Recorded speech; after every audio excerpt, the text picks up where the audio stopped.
Makeup challenge. First foundation ആണ്. ഇത് വേണോ ഇത് വേണോ? ലെഫ്റ്റ്. ഓക്കെ. ഇനി ലിപ്സ്റ്റിക് ആണ്. ഇത് വേണോ ഇത് വേണോ? Right side. ഓക്കെ. ബ്ലഷ് ആണ്. ഇത് വേണോ ഇത് വേണോ?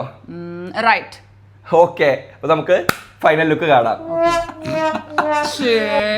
ഇതാണ് ഇങ്ങനത്തെ പ്രൊഡക്ട്സ് ഉപയോഗിച്ചുള്ള ഫൈനൽ റിസൾട്ട്.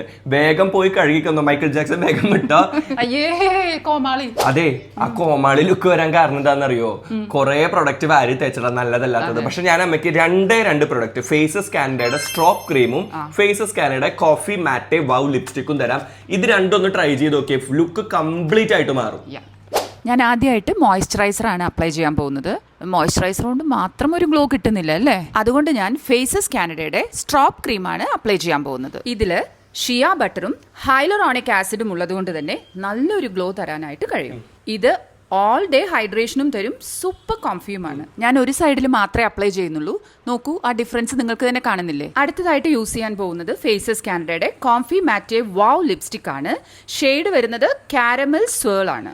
ഇത് ബട്ടറി മാറ്റ് ഫിനിഷും തരും. ഇത് ഫുഡ് പ്രൂഫും ക്രാക്ക് പ്രൂഫുമാണ്. കൂടാതെ ഇത് സ്മൂത്ത്ലി ഗ്ലൈഡ് ചെയ്യും. ഇത് ഞാൻ ബ്ലഷ് ആയിട്ടും ഐഷാഡോ ആയിട്ടും ഉപയോഗിക്കുന്നുണ്ട്. ഇനി ലാസ്റ്റ് സ്റ്റെപ്പായിട്ട് നമുക്ക് നമ്മുടെ സ്ട്രോപ്പ് ക്രീം കൊണ്ട് ഒന്ന് ഹൈലൈറ്റും കൂടെ ചെയ്തു കൊടുക്കാം. ഇപ്പൊ നിങ്ങൾ തന്നെ നോക്കൂ, രണ്ട് പ്രോഡക്റ്റ് വെച്ചിട്ട് ഞാൻ ഫുൾ മേക്കപ്പ് കവർ ചെയ്തിട്ടുണ്ട്.